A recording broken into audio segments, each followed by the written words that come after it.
Americans for Prosperity North Dakota proudly supported important policy improvements that broke barriers for all North Dakotans this legislative session.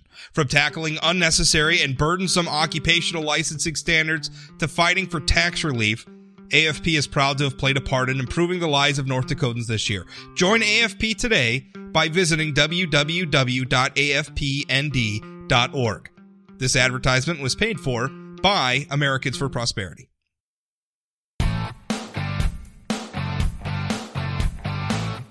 Welcome to the Plain Talk Podcast. I am your host, Rob Port. Kelly Armstrong, Congressman Kelly Armstrong, joins me for a quick question and answer segment later in the show. His audio was not the best. I don't know if it was his cell phone connection or I was having some internet issues on my end.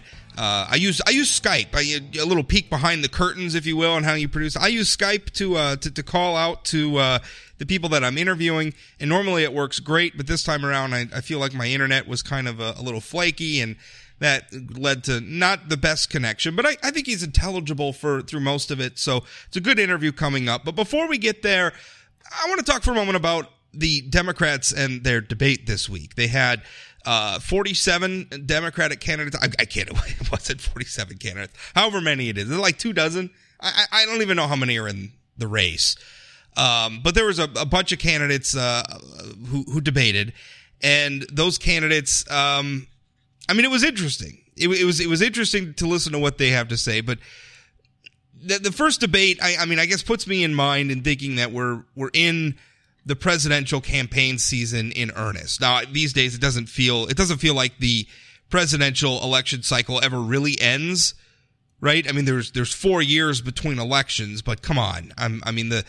The candidates for the next, people start buzzing about the candidates for the next, election cycle almost before the new president is inaugurated. So it never ends, and I wouldn't blame you if you felt like it never ends, and it's I would say it's boring to talk about, but clearly it's not. It's like a big national reality television show anymore, particularly now in the Trump era. I think President Trump, just stylistically, I think he's a TV guy. He's always been a TV guy, and he gets ratings, and obviously that worked for him. He won, and now other candidates, I think, are emulating him to one degree or another, and it has. It's become a national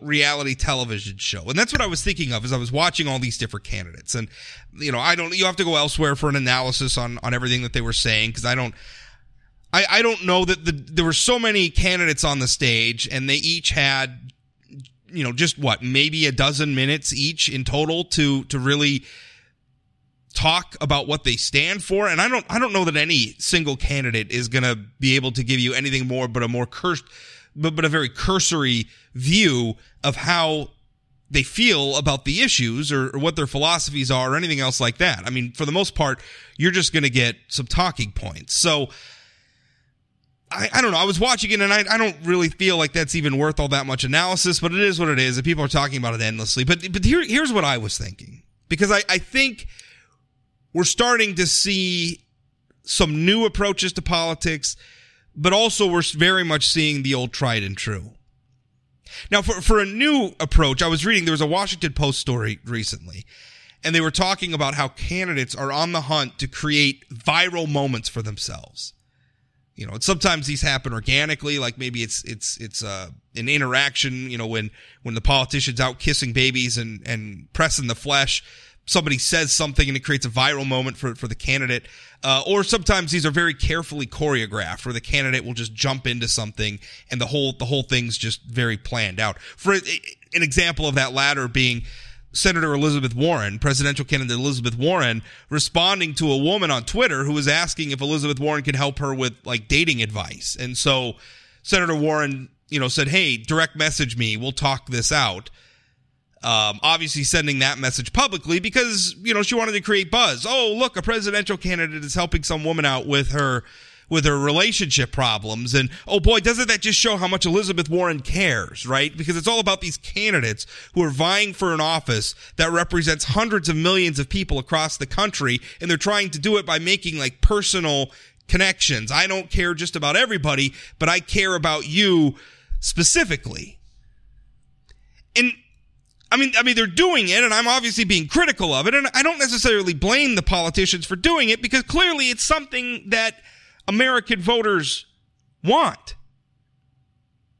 And it's a stupid thing to want, too. I mean, why do you want this person who more than likely you are never going to meet in your entire life? Why do you want to feel like you can have a beer with them?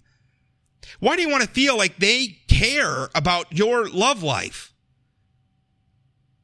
But they do. They want to create these personal connections. That's why Beto O'Rourke is like live streaming his dental appointments, right? Like you're his best buddy and you're right there with him while he's getting his cavities filled. I once attended a conference. This was years and years ago. And really sort of at the dawn of the social media age. At this same conference, we learned what hashtags were for Twitter. So this should, maybe place it appropriately in the timeline for you. But at this conference, one of the speakers said that the politicians of the future, if they really wanted to get the attention of voters, would have to reduce their messaging down to the point where it could fit on a cat meme. Now, I laughed at the time. I thought, that's funny. It's a funny joke. It's a funny thing to think of, but that's too cynical, I thought.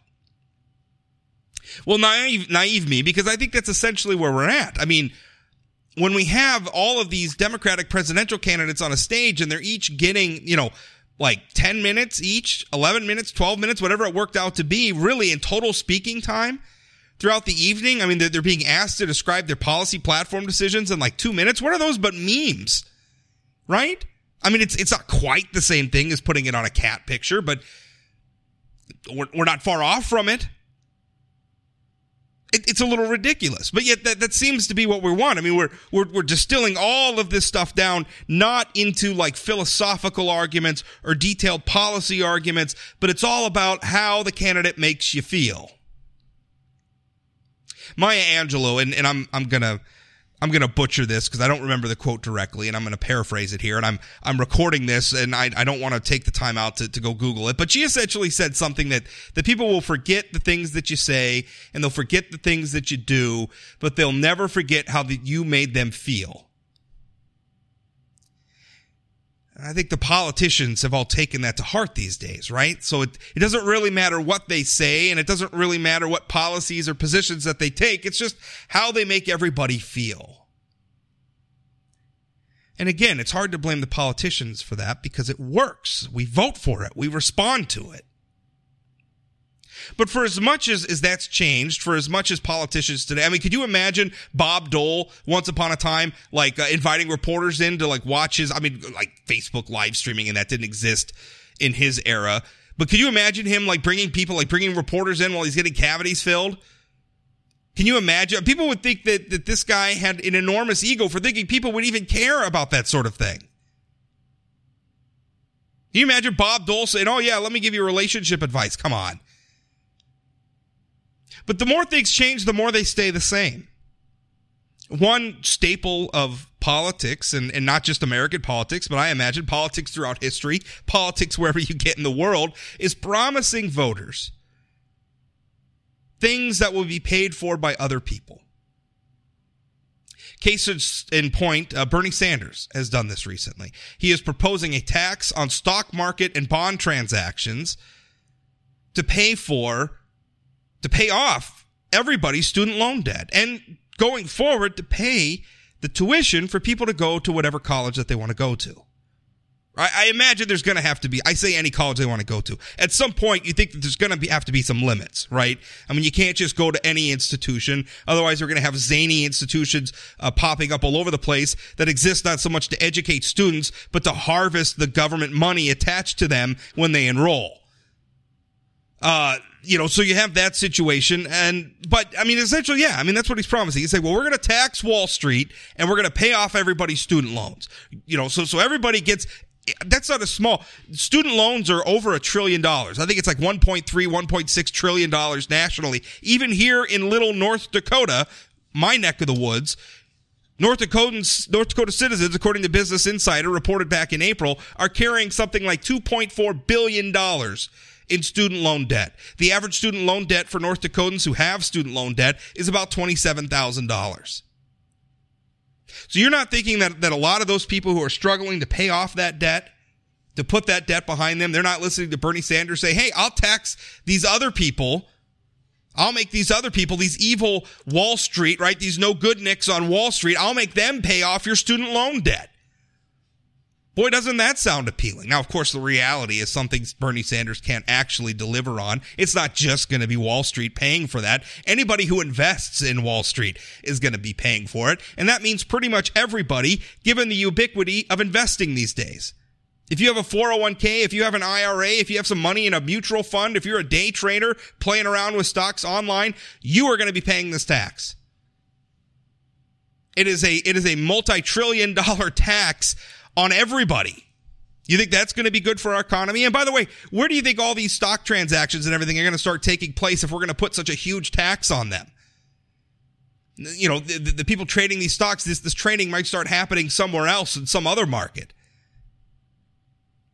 We might see, I mean, there's been other countries that have literally implemented this. Sweden implemented this at one point, and that's exactly what they saw. They saw a decline in revenues from the tax because, guess what? The market adjusted. It went elsewhere, or they found other ways to do the transactions, and it just didn't pay as much as they were expecting it to pay.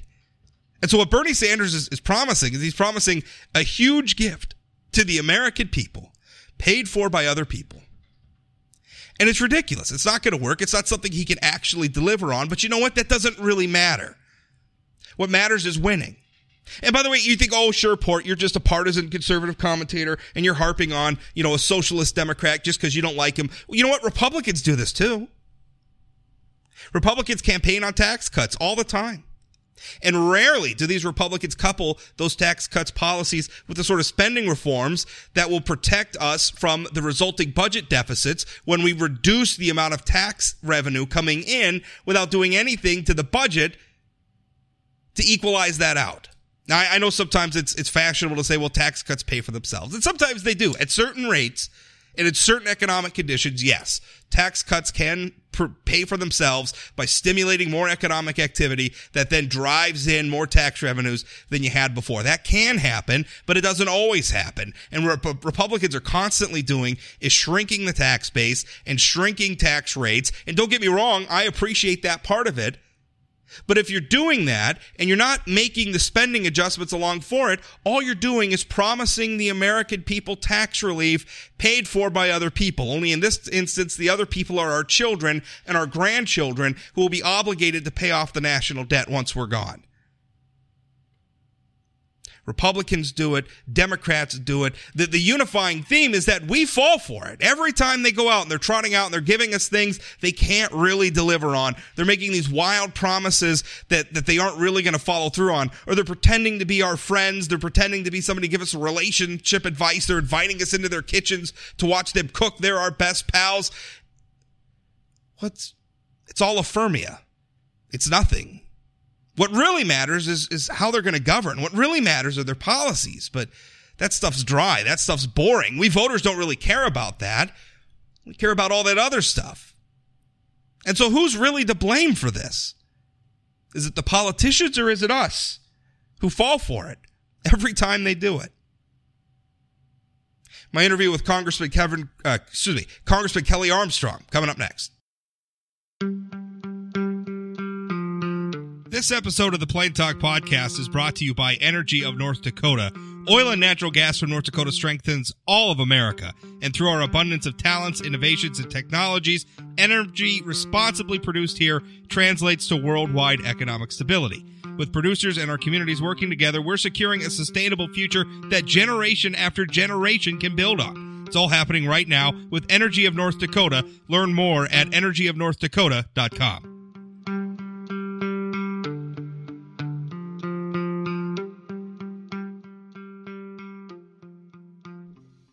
Joining me now is Congressman Kelly Armstrong, who is fresh off a congressional baseball game played on the home field of the Washington Nationals. How was that? I know you're a huge baseball fan, Kelly. How was that? Played we'll use the term played loosely. I did what I did my favorite thing in the entire world. Sat on a bucket of balls in the dugout, watched the baseball game, and maybe gave a few pointers to people here and there. But I'm telling you, I don't care how old you are or wherever you are in life. If you're a baseball fan and you get to take batting practice on a major league field, you become 12 years old all over again. Well, there's nothing like it. I've been to a few major league stadiums, and it's every time when you walk up the concourse and you kind of like it opens up and you see that field in front of you, man, there's just nothing like that in the world. And we're taking America's game. I'm sorry, go ahead. Yeah. I was going to say, I always go to the old Bull Durham line where they use white balls for batting practice. Yeah. We're taking America's game to London this weekend. The New York Yankees and the Boston Red Sox playing in London in a field that almost seems to have like Little League dimensions to it, by the way. So that ought to be something to watch. Well, if anybody who doesn't play the game ever all the time can understand it, it's anybody who understands cricket. So. Yeah, well, in a lot of ways, we call it America's game. I was reading a book where they actually found references, and not just calling it like rounders or whatever, but calling it baseball, dating back to like the 15th, 16th century in England, like nobility playing it. So we call it America's pastime, but it very much has its roots in England anyway. Yeah. Let's talk about something more serious, though. Immigration debate. There's a lot of hot. We're doing this interview on Thursday. This'll air on Friday. But just before you came on, some drama on the floor of the House over an immigration bill, and I saw a video on Twitter of a speech that you gave. Basically, calling on Democrats to bring forward the Senate version of an immigration bill that passed yesterday, funding for the crisis that's going on at the border. Talked to Senator Kramer about that yesterday. You're saying, House, bring that bill to a vote here. You're saying there's some drama on the floor. What's going on? Yeah, I mean, this bill passed the Senate with 84 votes. I mean, Senator Chuck Schumer voted for it. Senator Dianne Feinstein voted for it. Senator Durbin voted for it. This is what bipartisanship looks like. So we're just asking them to allow this vote on the floor.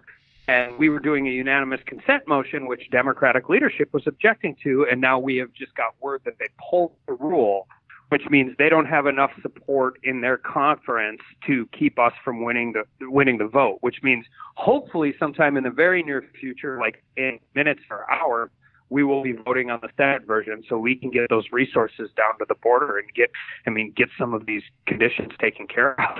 Well, I mean, that's understanding what those conditions are too. This is such a white hot issue in terms of partisanship. And there's been a lot of stuff out there about how children, don't have, they don't have proper clothing. They're not getting bathed appropriately. They're not being fed appropriately.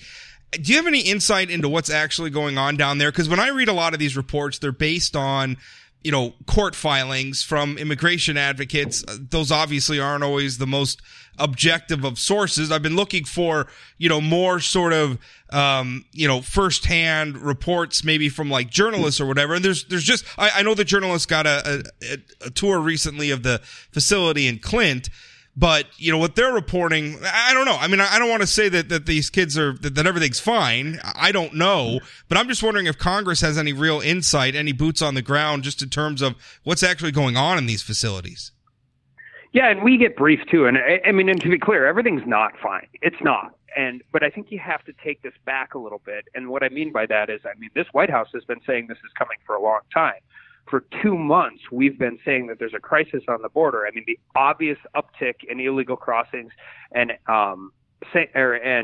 asylum seekers is going up. Last month the numbers were huge, but the other issue is the type of people that are coming, which are family units, young children, all of that. So we get into these, and there's a reason asylum is supposed to happen at border stations and not just generally across, because we don't have the facilities, we don't have the resources, they've run out of money, and we need to get those resources down there. We also need asylum reform, but that is going to be a longer conversation. And right now, we just need to get this funding there so we can start providing the resources so we can take care of some of these things. I'm reading some quotes from earlier this year from Democratic leaders basically saying that there is no crisis at the border. House Speaker Nancy Pelosi said the situation was a, quote, fake crisis at the border. Senate Minority Leader Chuck Schumer called it a, quote, crisis that does not exist. House Majority Leader Steny Hoyer said there is no crisis at the border. House Democratic Caucus Chairman Hakeem Jeffries said there is no crisis at the border. They're calling it a fake crisis. They're saying there is no crisis. But now clearly there is a crisis. Why the about face all of a sudden? Well, because I think no matter what your messaging is, no matter what rhetoric you want to portray, at some point in time, the facts become so overwhelming you can no longer maintain that course. And I mean, I think the common denominator with all of those people is they hadn't been there. And while I hadn't been there, I had spoke with our border agents at the northern border at Pembina when I was back in North Dakota, and a lot of them had been there. And we have had a lot of our members go down to the border and actually see what's going on. So, I mean, you can have whatever messaging you want against this White House. You can dislike President Trump so bad that you're not going to support anything he's asking for. But at some point in time, when reality sets in, you have to shift gears. And I am glad that the Senate has done it. And now that it appears that Democratic leadership is going to allow their members to vote on this. A lot of the narrative that's out there with what's going on at the border seems to be, look, this is another example of how President Trump is callous, or the Trump administration, or Republicans generally, are callous to the plight of asylum seekers, callous to the plight of immigrants coming in, trying to make their way, illegal immigrants, whatever you want to call them, trying to make their way into the country. And to me, I'm looking at it, it's more, what more can we expect from our border personnel? I mean, they're doing the best that they can with what they have. The problem is we keep getting these surges, these waves of people trying to get into the country. Our policy, we are not unified at all in how our policy has been enforced, even from presidential administration to presidential administration. There are wild swings in what the policy is. Congress can't seem to speak with any sort of a unified voice on what we want the policy to be. It is absolute chaos. But meanwhile, there are practical realities, such as there are people coming to our border. They're being arrested. They're being detained for one reason or another. And somebody's got to take care of them. We need facilities. We need food. We need clothing. We need furniture. Those are just practical realities, whatever your position is on this issue. And it seems like all of that just gets ignored because we're having this never-ending political pie fight over what we do about the situation. Absolutely. And I mean, the answer is without borders. I mean, I've said this before. Listen, if there's every single kid that shows up, give a big hug, wrap in my arms, protect them from the whole world. I understand the humanity of this, but at the same time, we had two Democratic candidates in a debate last night call for decriminalizing illegal immigration. Right. I mean, we have to have a serious conversation about asylum seeking and about our immigration policy and all of it, because we can't take 25 million more people into the United States. I mean, the answer cannot be everybody can come under every circumstance.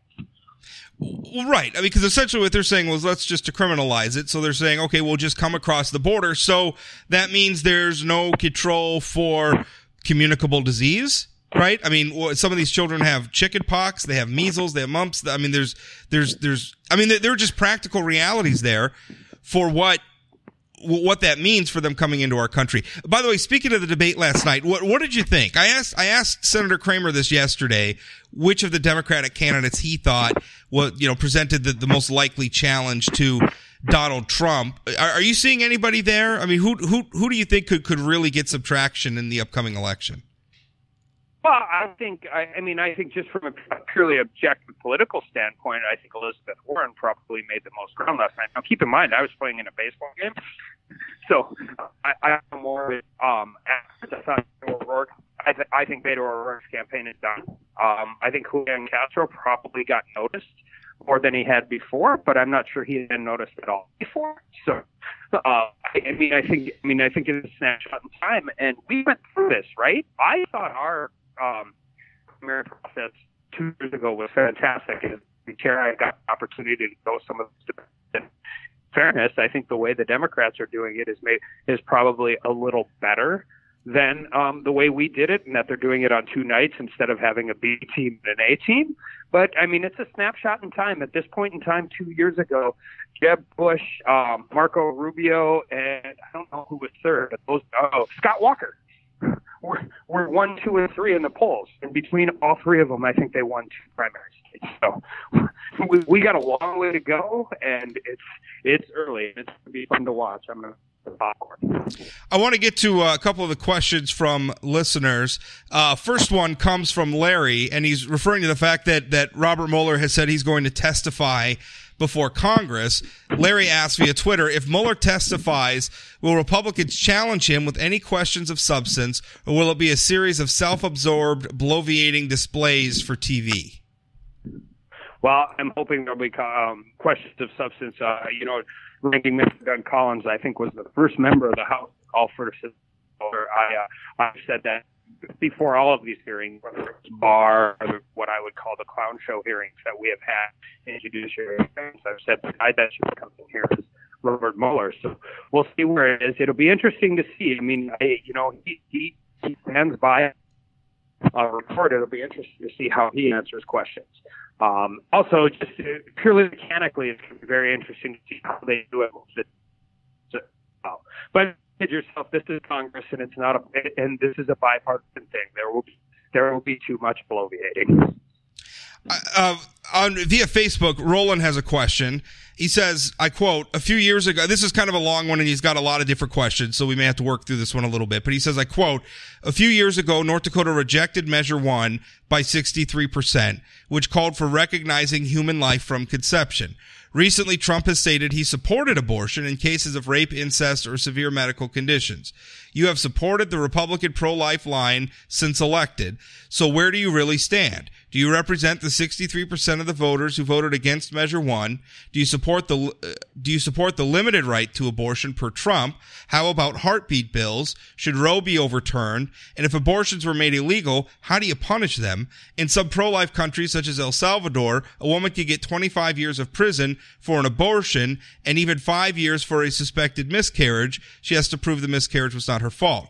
If you are opposed to abortion, what should the punishment be for the woman having an abortion? If a woman's life is at risk, should she be required to die in order to prevent an abortion? A lot of questions there, but I think basically he's looking for just an overall, where are you at on the abortion question? I have a heartbeat in North Dakota. My mother was a Catholic kindergarten teacher. I am pro-life. I grew up pro-life. This was way before I got elected to Congress, paying for Congress. I will point out that when overturned, abortion does not become illegal. It becomes a states' rights issue. So that's one thing I think often gets left out in this argument. And I think if the woman's life is at risk, you protect the mother, you deal with those issues. But oftentimes these are straw man arguments. The answer, these are issues that happen, and they happen in a very, very small minority of people. Listen, I have an 11-year-old daughter. I thought of these issues but I think the first point is whether or not you believe Roe is the right decision, whether it overextended the 14th Amendment privacy and unfairly infringed states' rights. And I think it did. And I think the future is good public policy. It's a good Christian way to view the world, and we need to keep working through this. Do you feel like there's – I feel – a part of me thinks like – I think of like alcohol prohibition, right? And we made it illegal because we didn't want people to drink, and then people just kind of did it anyway. And I worry. I am pro-life too, and I would rather not have abortions. I wish nobody had to get an abortion. Which, phrasing it that way, what do you think of more push towards making it? And I realize making it like Congress can just pass a law and make this so. It's going to require research in the scientific community and everything else. But I really think that what we need to pursue is creating a situation where nobody gets pregnant unless they want to get pregnant. I mean, to me, that seems the best way to reduce abortions, is just reduce unwanted pregnancies. Do you see value in that approach? Absolutely. I think science is getting better. More and more people are doing those things, and working forward to that. But I will say this, one of the only movements that is getting younger and more educated is the pro-life movement. And I think a real big reason for that is people understand it. And I think another big reason for it is because we can't even have we can't even have a real discussion like on the floor of the Congress about the Born Alive Protection Act or about banning late-term abortions. Now, late-term abortions are issues that these are not extreme views. Almost every country in Europe already bans late-term abortions, except in very, very unique and specific circumstances, like the actual life of the mother. Yet that's something we can't even pass through U.S. Congress. And I think when you get to that point, that's where you get pushback from a lot of people. Do you support making the pill, quote unquote, the pill, making it an over-the-counter drug? I don't know enough about the actual medical issues involved in that, but if there aren't any and like serious, like people could have serious side effects, I think it is a part of what we'll go to growing up right now. And I think if we want to have less abortions, that's a good way to start. Kelly, thanks for your time. Absolutely.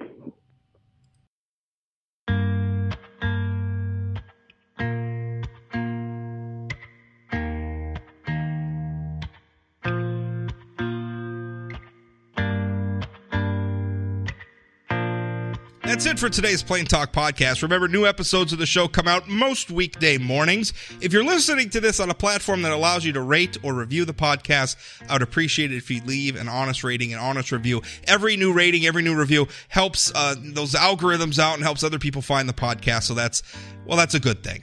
If you're following me on social media, well, if you're not following me on social media, you should be. I'm Rob Porter, Say Anything Blog on Facebook or Twitter. Just search, you'll find them and follow. And if you follow, say hi, because I like it when people say hi. Also, my email address, use it. If you're confused about something on the show, if you're having trouble, you just want to give some feedback, you just want to say hi, email me, rob@sayanythingblog.com. It's the best way to get in touch with me.